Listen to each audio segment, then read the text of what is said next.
Hey, Emma, carolers. Oh, lovely. Now this I love. This season, gift Samsung Galaxy Buds 2 Pro and surround the ones you love with the sounds they love with studio quality sound and intelligent active noise cancellation. Add the new Galaxy Z Flip 5 and let them control their music from the front cover with Flex Window.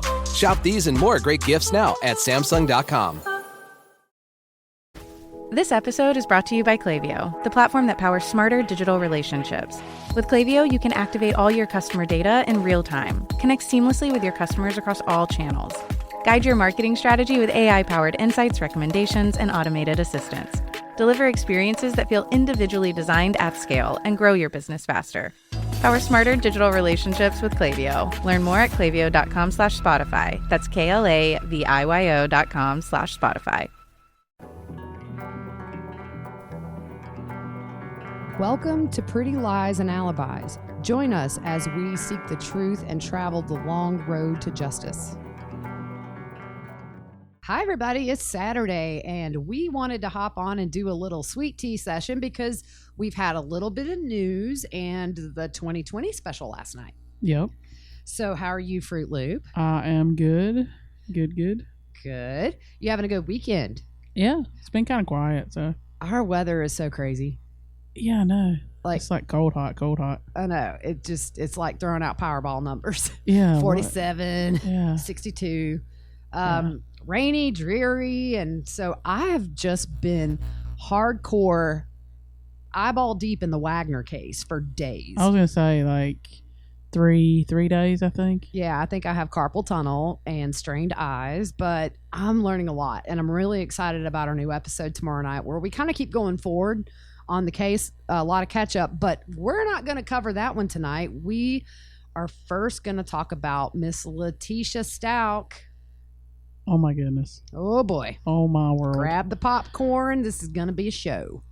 What the world is she thinking? I don't know. I mean, a month ago, she's saying she's incompetent to stand trial, and now she wants to represent herself. Yeah, like literally you have the video of her getting up, acting all crazy in that room, flipping the lights on and all, all that stuff. Mm-hmm. Now she's going to represent herself. Yep. So the judge essentially just, there was a hearing yesterday on the 26th, and the judge told her that having an attorney would definitely be recommended, but Letecia said she has come to find that the word expert doesn't hold much value, and I'm the expert here. I think that I could do it on my own, sir. It's a constitutional right. Yes, but it's dumb. These things never end well. In fact, Jodi Arias was going to represent herself in the retrial of the penalty phase, I believe, but decided not to.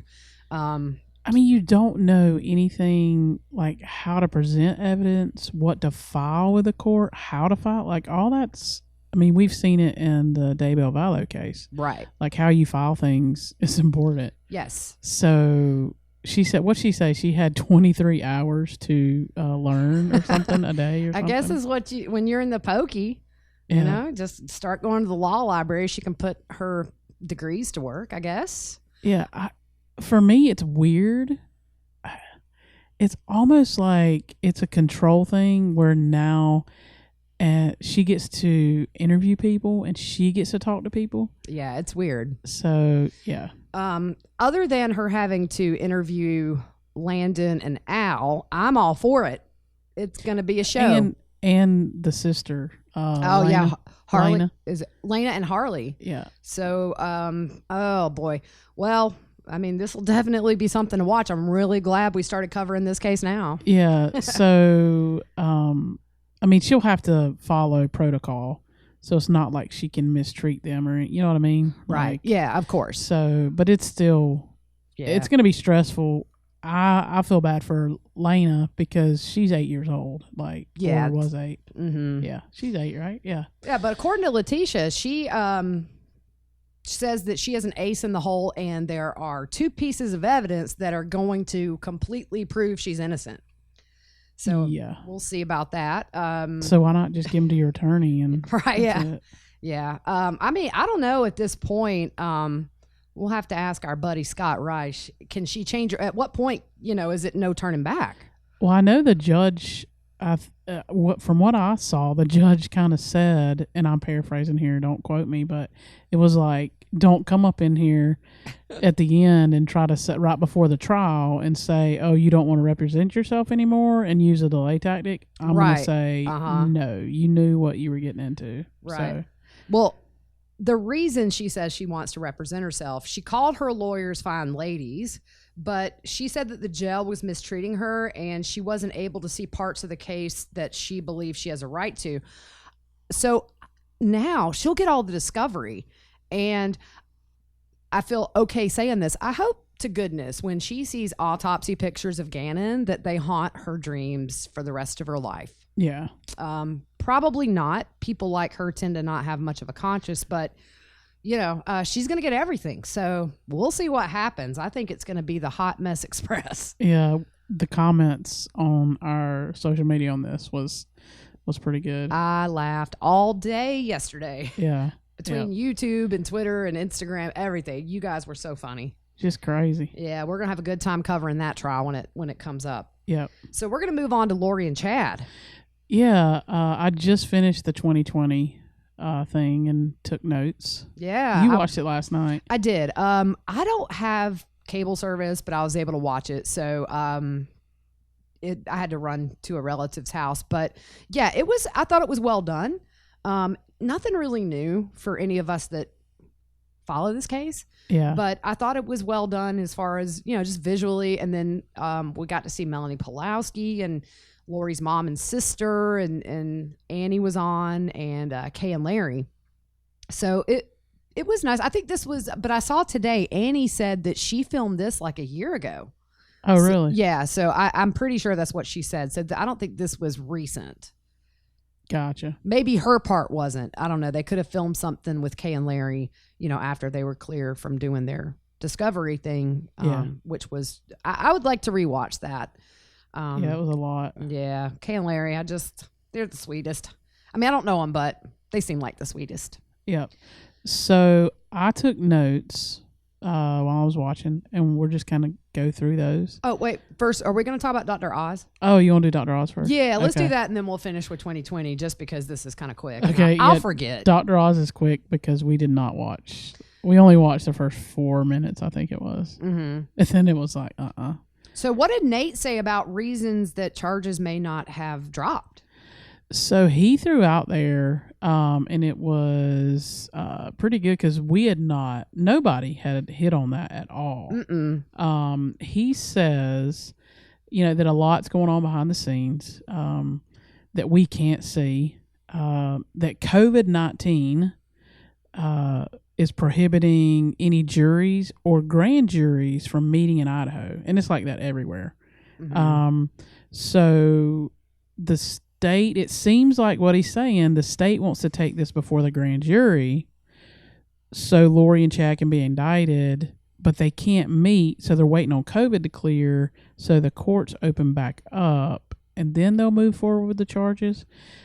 And what do you think about the grand jury stuff? Well, we looked it up because to be honest with you, I'm not super familiar with why would a prosecutor choose to go before a grand jury as opposed to a judge. And grand juries act as the community's reality check on the prosecution. And so the grand jurors look at the evidence not as government agents like prosecutors or anybody associated with the case, but they're kind of just members of the community ultimately that should make up the jury. So what they do is they only hear the defense or the prosecution side. Isn't that right? Yep. Yeah, they hear the prosecution and they hear witnesses, and that's it. And the defense is not there. Yeah, that's what we read said they weren't. Right. Because they're not allowed to cross-examine. Like what we saw before with, I don't know what's his name, with Pryor doing all his cross-examining that drove us all crazy. Gosh. With the officers and all that and the other. He was so disrespectful. Yeah. I mean, I try not to say bad things about, because I understand it. Yeah. It's in us to not like who's defending the bad guys, but we're all entitled to a defense when we're charged with something, but I just cannot handle his condescending, rude demeanor. Yeah. And from the judge down to every witness, I mean, you could tell red faces. Yeah. It's just, I don't know.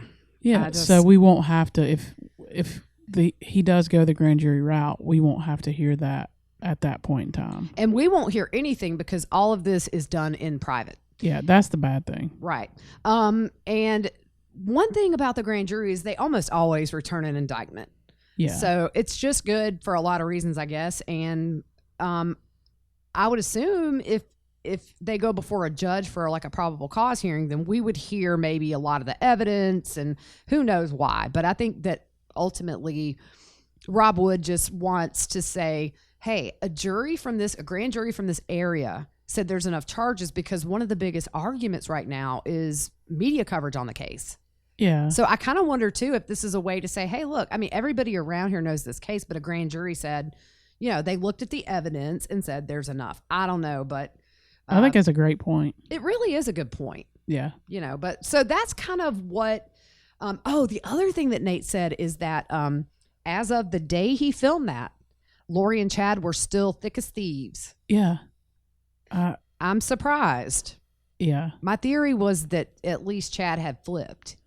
Yeah, but they still believe they're this, and we're going to hear a statement somewhere in my notes. They're this hierarchy of they're at the top. Mm-hmm. And that's how they believe and what they think. So, but hearing Nate say that changed my opinion on a few things, really. Obviously that my first opinion was that Chad had flipped, but also when you hear him say that they still think she thinks she's part of the 144,000, on the last episode, I said I thought Chad was the ringleader. And after hearing that, I don't know. I'm starting to think maybe this was like 50-50. Yeah. And I'll tell you another thing Nate said was they were talking about in Hawaii when the police were serving the warrants and searching their cars and all that stuff. And when he when he spoke to them and trying to get them to talk, that Chad did look scared. He looked scared to death. Mm-hmm. And that Lori was the one who was in control, and she would take his hand and go like walking up, going towards a hotel. Yeah. And was it Nate? I can't remember if this was on the 2020 thing last night or if it was Nate. Somebody said that I think it was Nate. When he approached them, like Chad went white. Yeah. And he was shaking. Yeah. I think that was Dr. Oz. Oh, was it Dr. Oz? Yeah. But I didn't see Nate on the 2020. Oh, yeah. What I was saying was there was another guy who interviewed Chad at the gas station after Lori was arrested. Yeah. So I wasn't sure which one of those said it, but yeah, that was kind of a big thing for me is I kind of pictured it the other way around. So now I'm just really starting to doubt my theory. Yeah. Who knows? So we'll all in the end, we'll all be wrong. So. Yeah, probably. I mean, we know like 5% of this case. So I think a lot of our theories are just going to be blown out of the water anyway.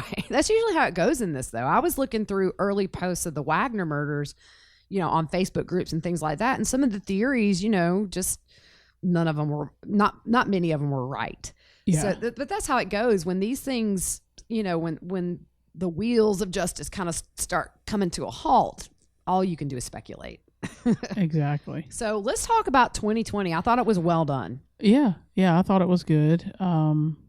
Like we don't know when, like you said, Annie said it was a year ago, so we don't really know when that was filmed, but they could have done it in pieces too. Yeah.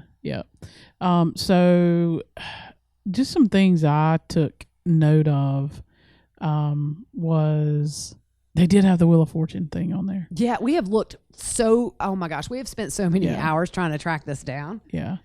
So they had brief clips, and Lori talks about her loving family and her husband Joe and living on 3 acres and all that stuff. So they say on there, and this is Lori's mom saying that Charles called her when Lori started all this stuff. And he called her and said, she's going crazy. And I thought that was important because it was showing he was reaching out, trying to help her. Right. I thought that was important. I also thought was crazy. Like Lori and Alex both got married and didn't tell anybody. Yeah. Like Janice says she didn't know Chad and Lori were married until she saw it on TV. That's crazy. And I think Alex, she didn't know he was married. She didn't know he was married.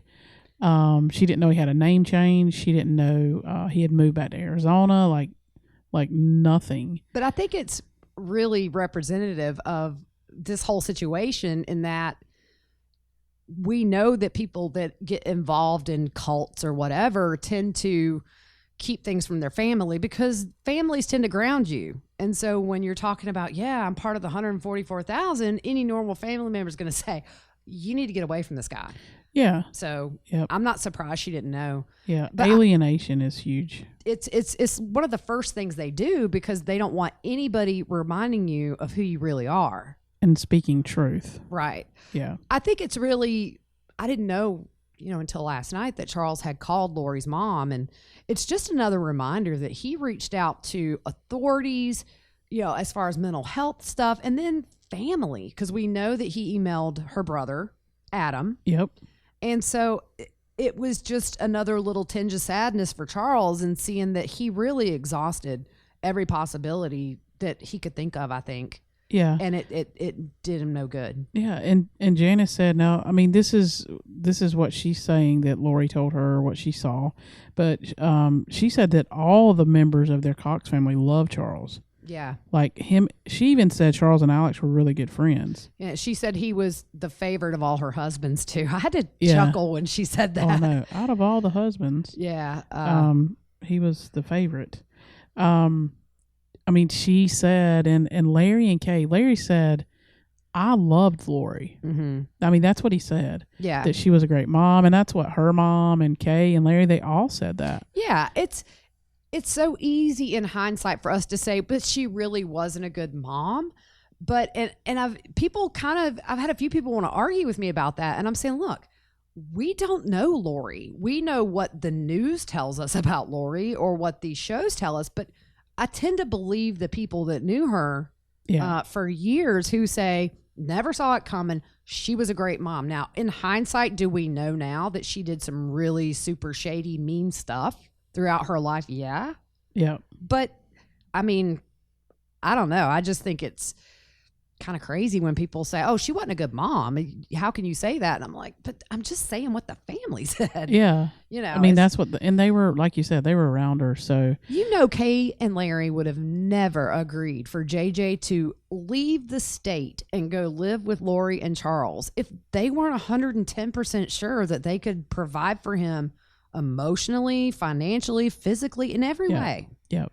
So I thought it was to April. Raymond is on there, and she said that Lori, she saw a change in Lori, changes in her personality, that she started talking more about this group, talking about Chad Daybell. She described Lori as a super fan.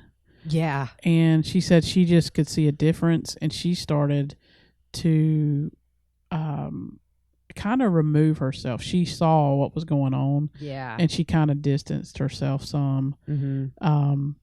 I really like April. Every interview, she just seems like, she was a good friend, but good for her, and seeing that, your friend's going off in left field and you don't want nothing to do with that. Yeah. So one of the crazy things I thought, this was when they were talking about the day Charles was killed. She stopped at Burger King on the way to school that morning, and got JJ food. Oh my goodness. So it just kind of, I don't know. I mean, if you've seen the video of her leaning against the car smiling, it's not surprising that she would do normal stuff. I mean, every time I see that video, I'm just like so amazed that wasn't a red flag for investigators or, they're both very nonchalant. Yeah. Janice says that Alex told her he had no other choice than to shoot Charles, that he was coming at him and wouldn't stop. He said he felt horrible. I don't see it. Like, we have video of him right after. Yeah. And even the detectives in the case said it was the weirdest car ride. It was the weirdest, just how everybody was acting. was just not normal. Yeah. I really get the sense that all of Lori's family is still in denial. Yeah. I just, Yeah, because totally. nobody, nobody said this is horrible. What she's done is horrible. Or, yeah. It's just, I felt like Lori's mom still felt like the shooting with Charles was justified. Yeah. And the same with Melanie Pulaski. She talked about Alex regarding the shooting of the attempted murder of Brandon. Oh, I asked him, and he's not he tells you like it is, and he said he didn't do it. And it's just, she left it there. Yeah. It's confusing to me because, Brandon that day kind of knew who it was. Yeah.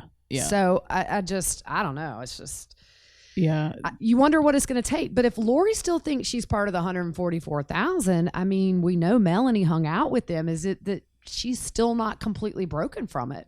Yeah. The officers talked about the lack of emotion from all three. Mm-hmm. The day Charles was shot, there was just a lack of emotion. And Larry made a great point. He said, nobody knows what Tylee and JJ saw. No. And we'll never know. No, nobody knows. Mm-mm. I've often thought about Tylee's reaction, and she's a child. She's 16 when this happens. But I almost wonder if she felt like she couldn't show emotion.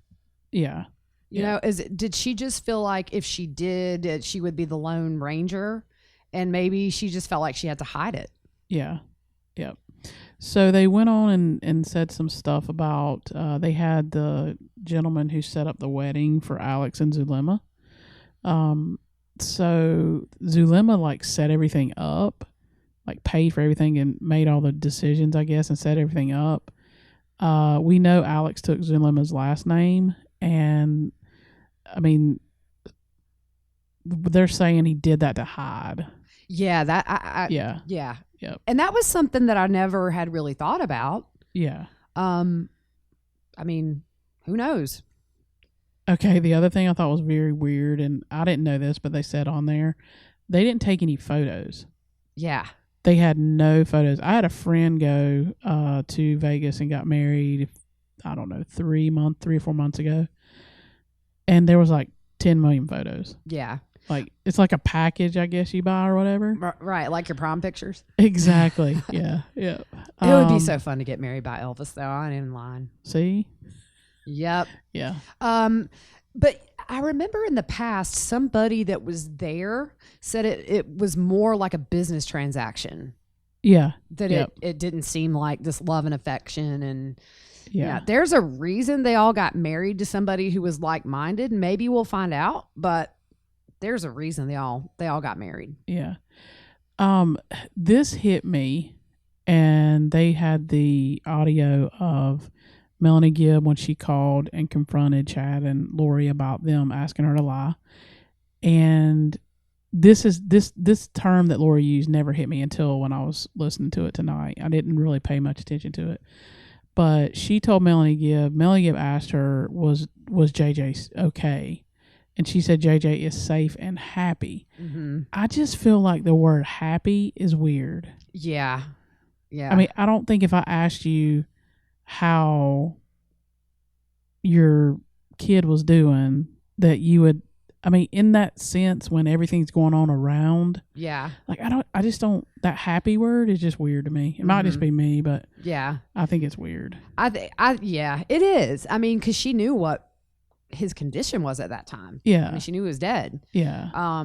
Anything to throw him off. I think that they were a little afraid of Melanie Gibb because she was close to them, and she was one of the last people to see JJ alive. So that whole phone conversation, you're being very accusatory is what she told Melanie Gibb. And it's like, she really wasn't. It's just a guilty conscience. Yep.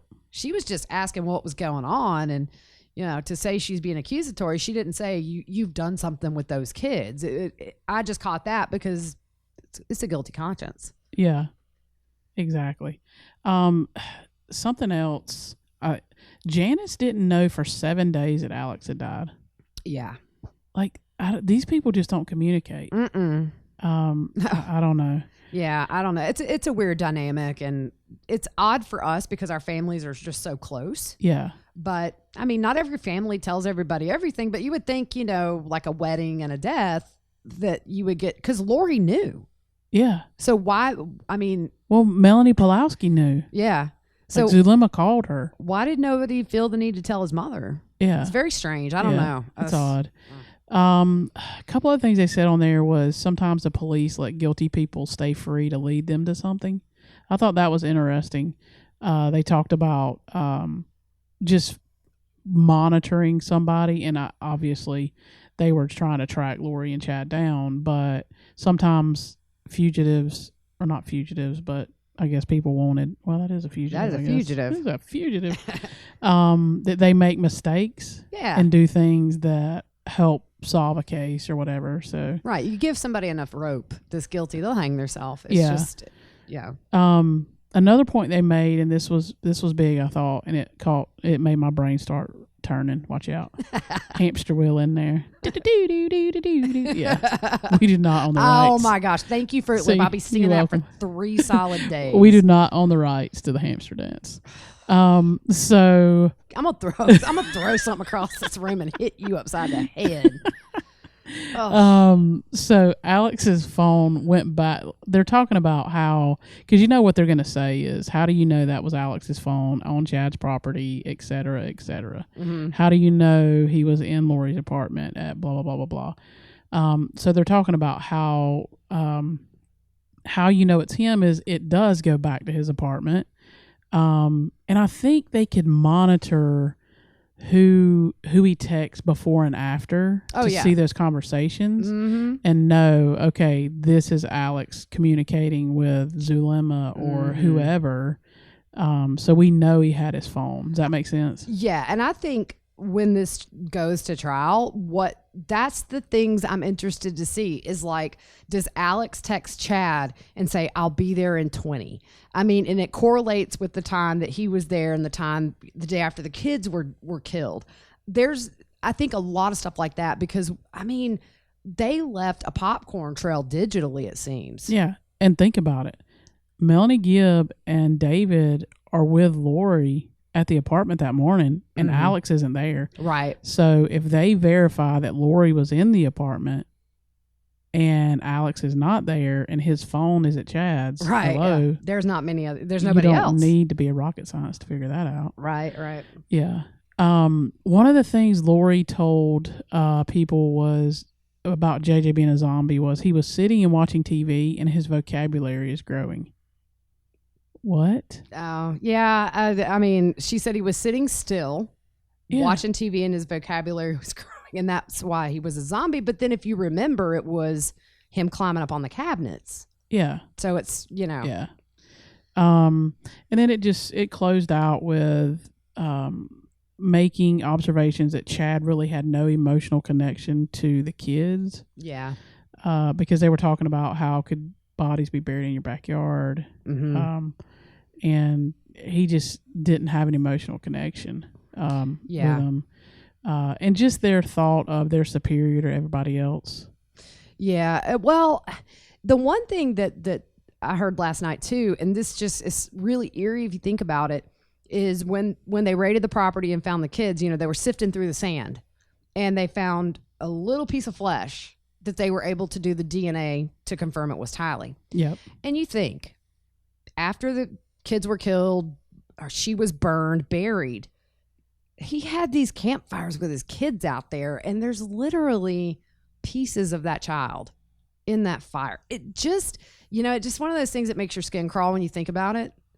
There's pictures of them outside around the fire pit on 4-wheelers with kids. And it's just, to me, it's just, it's the thing where you are reminded how grotesque and just how terrible this case is. We get lost in the details and we get lost in Lori and Chad. And then sometimes when I watch something like that, I stop and think, what really happened to those kids? And that's why we're here. Yep. And it's just, every now and then it just hits you again. And that was one of the moments last night where I thought, oh gosh, man, just poor baby. Yeah. It's not okay. I mean, murder is never okay. And I read something the other day, and it was really cool. A friend of mine posted on their blog. And I don't know the author, so I can't give you a immediate quote, but it talked about when your children are killed or die, it's part of your DNA is in that kid. Oh, yeah. So it helps explain why part of you dies, because you're putting your own self in the ground or whatever. And I was like, that is so true. Yeah. Like that's part of you. Oh, yeah. That, it's part of your bones. It's part of your DNA.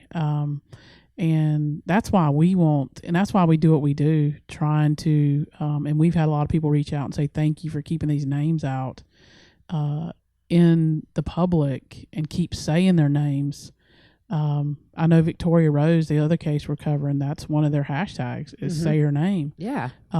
Because you want justice for these kids, because they don't deserve anything that they've been through. And nobody that's ever murdered deserves going down that path. So I can't imagine it, but I mean, we're normal people. We're not killers. And so it's the most foreign thing to me to hurt a child, much less my own. But I think, I agree with you. I think it's important that we keep these things active, even when these cases are a little bit cold, or not cold, but we're not going to trial yet. And there's no news.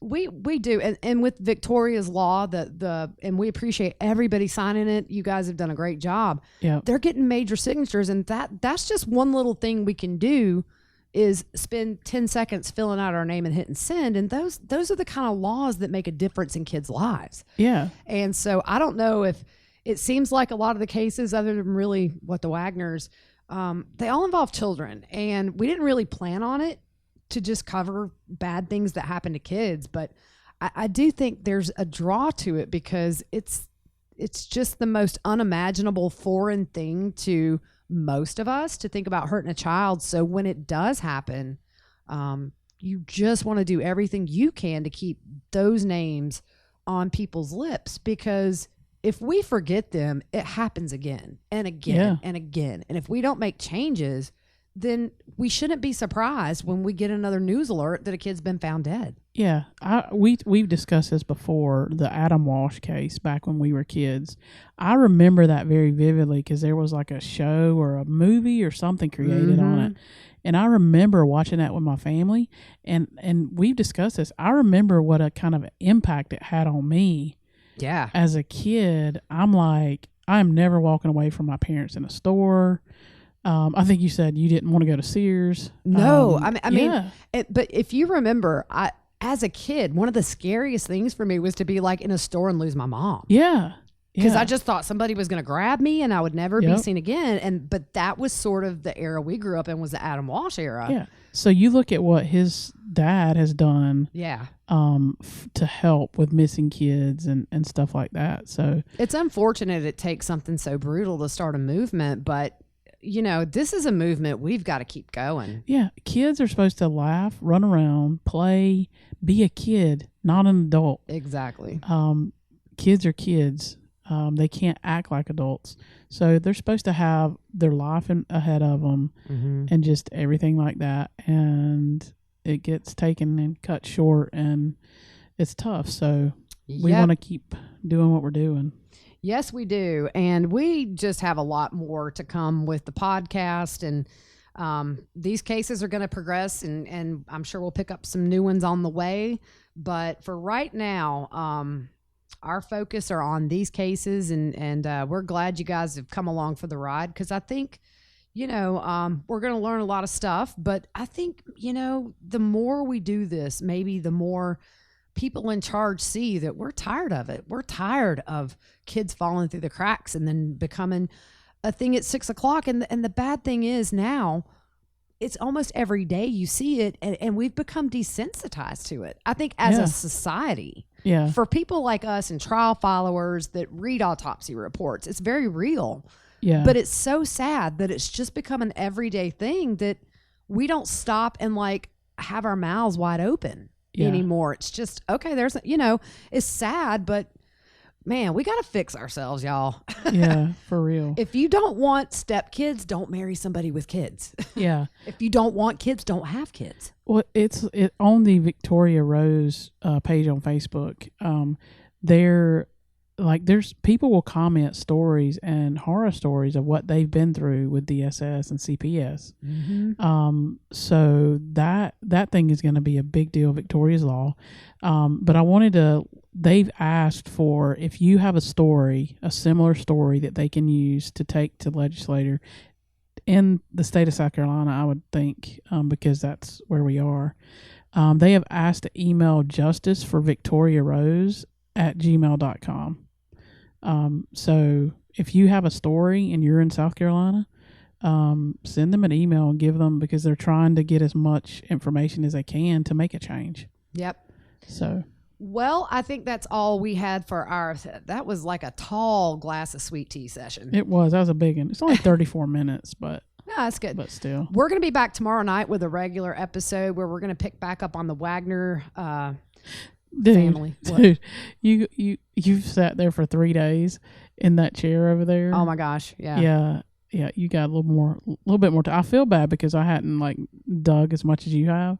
Oh, it's okay. But you do send me stuff, so yeah, I do. I try to keep you in the loop, but I mean, it's kind of one of those things where you can sit here, and we do this so much where we spend hours upon hours upon hours researching stuff.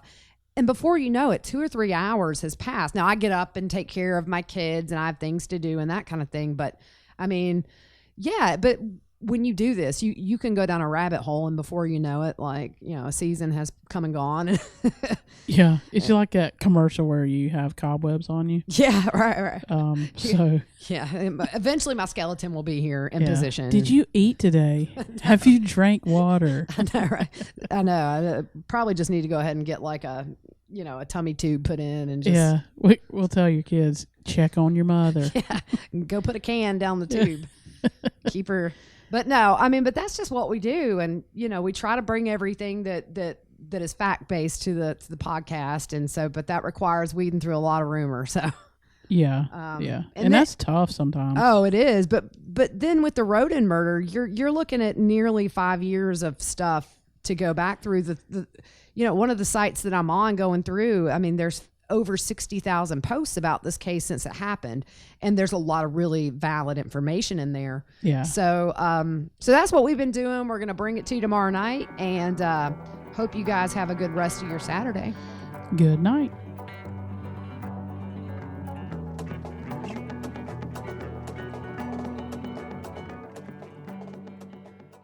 Woodhouse Chrysler Dodge Jeep Ram is bringing you more power, capability, and savings with the full lineup of new Ram trucks during the Black Friday sales event going on all month long. Lease a 2024 Ram 1500 Crew Cab Bighorn for $429 per month. Visit our 2 convenient metro locations in Blair or Bellevue, or online anytime. Lease for 42 months, 10,000 miles per year with approved credit. Tax, title, license extra. $2,500 down plus first payment and $299 doc fee due at signing. Example stock number BC230242. Offer expires 11/30/2023. See dealer for details. Judy was boring. Hello. Then Judy discovered ChumbaCasino.com. It's my little escape. Now Judy's the life of the party. Oh, baby, mama's bringing home the bacon. Whoa, take it easy, Judy. The Chumba life is for everybody. So go to ChumbaCasino.com and play over 100 casino-style games. Join today and play for free for your chance to redeem some serious prizes. ChumbaCasino.com. No purchase necessary. Void where prohibited by law. 18+ terms and conditions apply. See website for details.